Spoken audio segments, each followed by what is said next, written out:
You, John Fitzgerald Kennedy, do solemnly swear I, John Fitzgerald Kennedy, do solemnly swear that you will faithfully execute the office of President of the United States that I will faithfully execute the office of President of the United States and will, to the best of your ability, and will, to the best of my ability, preserve, protect, and defend the Constitution of the United States. preserve, protect, and defend the Constitution of the United States. So help you God. So help me God.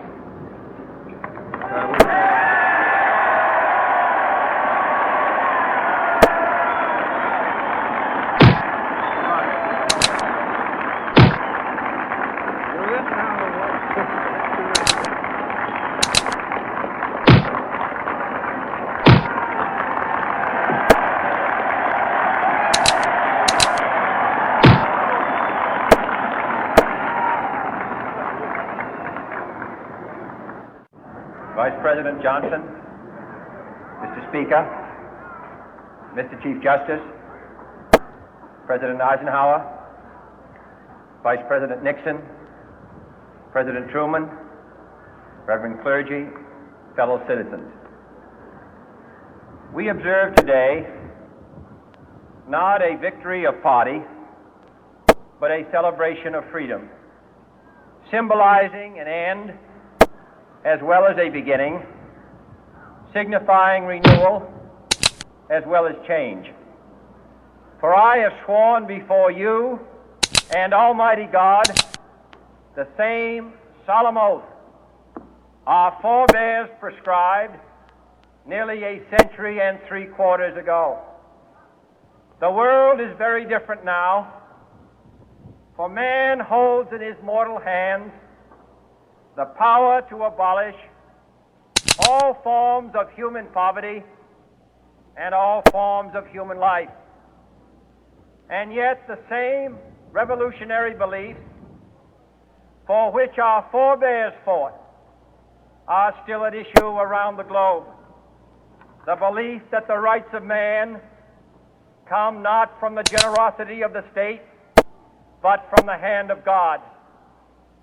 We dare not forget today that we are the heirs of that first revolution. Let the word go forth from this time and place to friend and foe alike that the torch has been passed to a new generation of Americans born in this century, tempered by war, disciplined by a hard and bitter peace, proud of our ancient heritage, and unwilling to witness or permit the slow undoing of those human rights to which this nation has always been committed and to which we are committed today at home and around the world.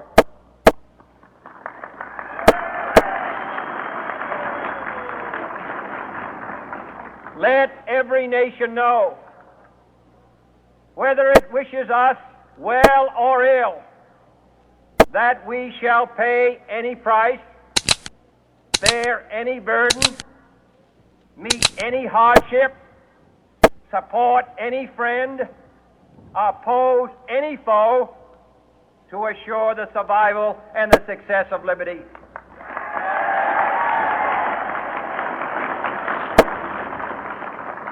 This much we pledge and more.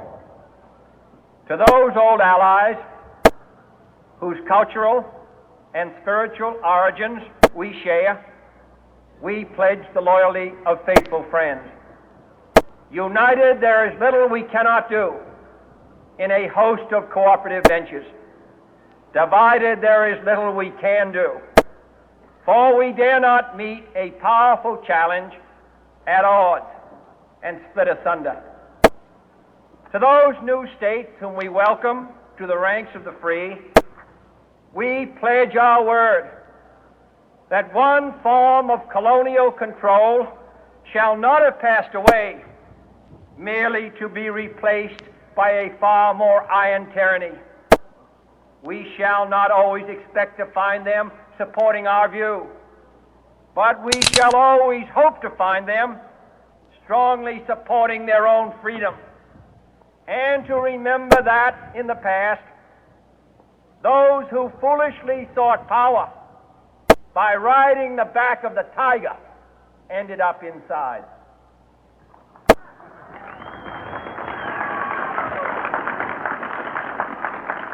To those people in the huts and villages of half the globe struggling to break the bonds of mass misery, we pledge our best efforts to help them help themselves for whatever period is required, not because the communists may be doing it, not because we seek their votes, but because it is right. If a free society cannot help the many who are poor, it cannot save the few who are rich.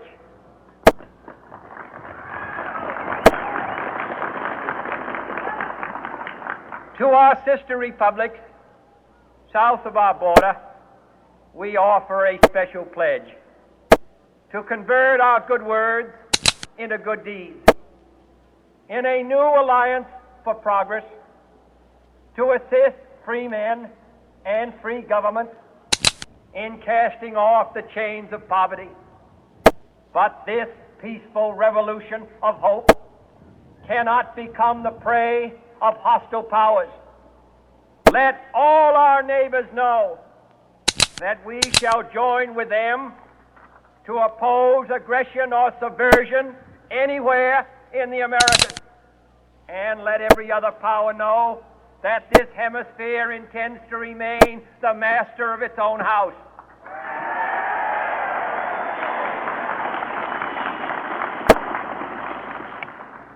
To that World Assembly of Sovereign States, the United Nations, our last best hope, in an age where the instruments of war have far outpaced the instruments of peace, we renew our pledge of support